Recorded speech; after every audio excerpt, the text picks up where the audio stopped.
నేర్చుకోవాలి మనం. దైవ గుణ లక్షణాలు నీలో రావాలంటే వాక్యం నీ లోపల లేకుండా దైవ గుణ లక్షణాలు రానే రాదు.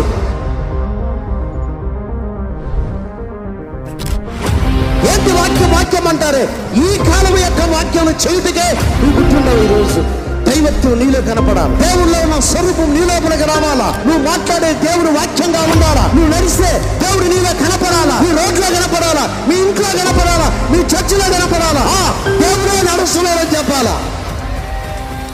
ఇదంటే వర్తమానం.